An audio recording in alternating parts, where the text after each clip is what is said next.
नमस्कार, आप जुड़े हैं मुद्दे की बात में कृष्ण कौशिक के साथ। दरअसल चुनावी दौर है और जितने भी टिकट के चाहे भाजपा के हों चाहे कांग्रेस के हों, वो टिकट दावेदार अब उनका एक पैर अपने क्षेत्र में है तो है, दूसरा पैर उनका दिल्ली दरबार में है। वो अपने टिकट के जो पैरोकार हैं उनसे जाकर मिल रहे हैं, क्योंकि कहीं ना कहीं टिकट मिलेगी तभी वो चुनाव लड़ेंगे। लेकिन अब हमने एक अपना कार्यक्रम शुरू किया है कि जितने भी जो कैंडिडेट चुनाव लड़ने के इच्छुक हैं, जो दावा कर रहे हैं, उनसे जानने का प्रयास कर रहे हैं कि उनके क्षेत्र में क्या क्या समस्याएं हैं और उनके पास उन समस्याओं का निदान क्या है। इसी कड़ी में आज हम पहुंचे हैं। हम एआईसीसी की मेंबर हैं और यूथ कांग्रेस की राष्ट्रीय सचिव हैं, और दूसरा परिचय उनका है पूर्व विधायक योगी शर्मा की बेटी पराग शर्मा, जो बल्लभगढ़ से मजबूती से के साथ दावा कर रही हैं और चुनावी समर में कूदने का पूरा मन बनाए बैठी हैं और उनको पूरा भरोसा है कि पार्टी उनको टिकट देगी। पार्टी टिकट देगी तो विधायक ही बनेंगे। तो उनसे जानेंगे कि बल्लभगढ़ की समस्या क्या क्या हैं। पहली बात यहाँ से शुरू करते हैं। पराग जी, स्वागत है मुद्दे की बात में आपका। आप चुनाव लड़ने जा रहे हो, टिकट की दावेदारी कर रहे हैं, तो बल्लभगढ़ क्षेत्र की जनता को पहले ये बताइए कि आपने ऐसा 5 समस्याएं कौन सी देखी जिनसे बल्लभगढ़ की जनता त्रस्त है। शुक्रिया कृष्णा भाई। देखिए, अब चुनाव का समय है तो हम लोग जिस तरीके से जनसंपर्क अभियान शुरू किया हुआ है हमने, और सभी लोगों ने किया हुआ है अपने अपने लेवल पर, ज़्यादा जब हम बारीकी से लोगों के बीच में पहुंचते हैं तो समस्याओं का बारीकी से हमें अंदाज़ा भी लगता है और हम देखते हैं समस्याओं को सामने से।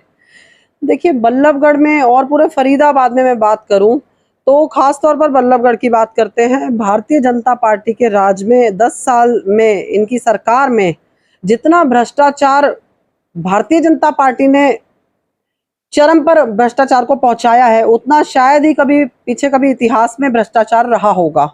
तो भ्रष्टाचार जो है ये हर समस्या की जड़ है। मैं कहती हूँ कि सरकार अपनी जिम्मेदारी से भागती है। अब अगर हम पहली समस्या को लें तो ये है, जो आज आप देख रहे हैं, बारिश का मौसम है, सीवेज लाइन को आप देख लीजिए, लोगों के घरों में पानी घुस रहा है, कूड़ा उसके साथ, गंदगी उसके साथ जा रही है, सीवर जो बैक फ्लो कर रहे हैं, ये सब की जिम्मेदारी किसकी है? सरकार की है।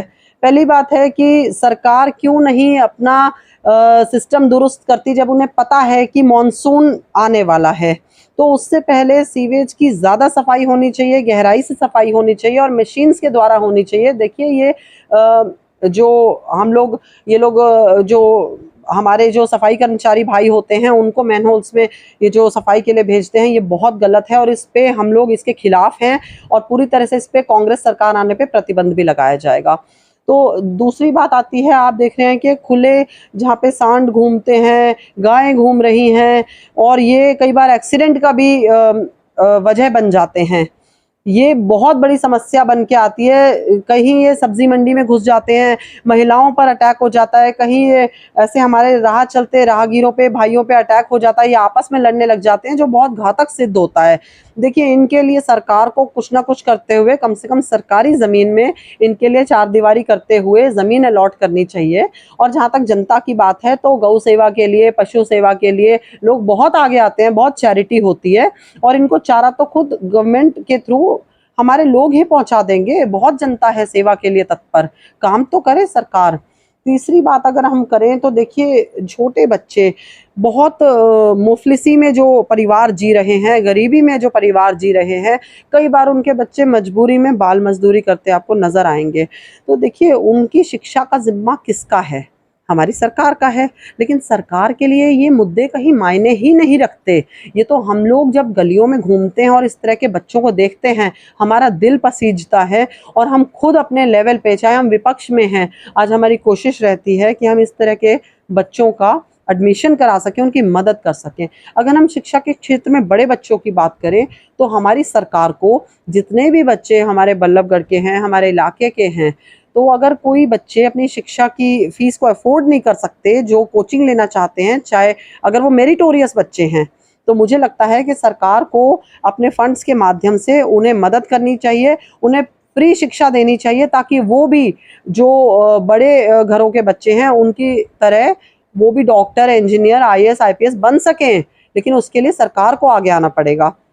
अब हम बात कर लेते हैं भ्रष्टाचार की। देखिए, अफसरशाही आज बिल्कुल चरम पर है और बल्लभगढ़ में आप देख लीजिए, बीते दिनों में भी हमने कितनी बार देखा है। देखिए, मैं पेशे से वकील हूं तो मैं जानती हूं कि किस तरीके से अफसरों ने हावी हुए पड़े हैं बिल्कुल, और ये बिल्कुल सुनवाई नहीं करते, चाहे वो वकील हों, हमारे वकील भाई हों, चाहे वो आम जनता हो। हर कोई सफ़र कर रहा है इस अफसरशाही की, भ्रष्टाचार की वजह से। और देखिए, 100 बातों की एक बात है, जब तक सरकार नहीं बदलेगी, मैं समझती हूँ कुछ भी नहीं बदलेगा, तो ये सारा सरकारी तंत्र और ये सारी समस्याएं जो जुड़ी हुई हैं एक दूसरे से, ये सब कुछ कांग्रेस पार्टी के सरकार बनाने से सब कुछ ठीक होगा और आने वाले समय में इन समस्याओं का समाधान दिया जाएगा जनता को।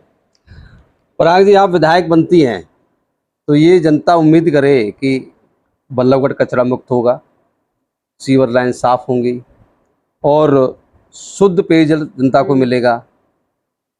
जो स्कूल हमारे सरकारी स्कूल हैं वहाँ पर जो टीचरों की संख्या है वो पूरी होगी। और जैसे कि आपने कहा लेबर चाइल्ड की बात की, या जो आपने प्रतिभाशाली बच्चे हैं, जो गरीब बच्चे हैं, जिनको अच्छी कोचिंग की व्यवस्था की आपने बात की, क्योंकि सबका अधिकार है कि उनको एक जहाँ कंपटीशन होता है, जहाँ मौके मिलते हैं, बराबर का मौका मिले। तो क्या आप इनको पूरा करेंगे? क्या आप 5 साल के अंदर अपने क्षेत्र को बिल्कुल समस्या मुक्त कर देंगी? ऐसा कोई आश्वासन, ऐसा कोई रोड मैप आपके पास है क्या?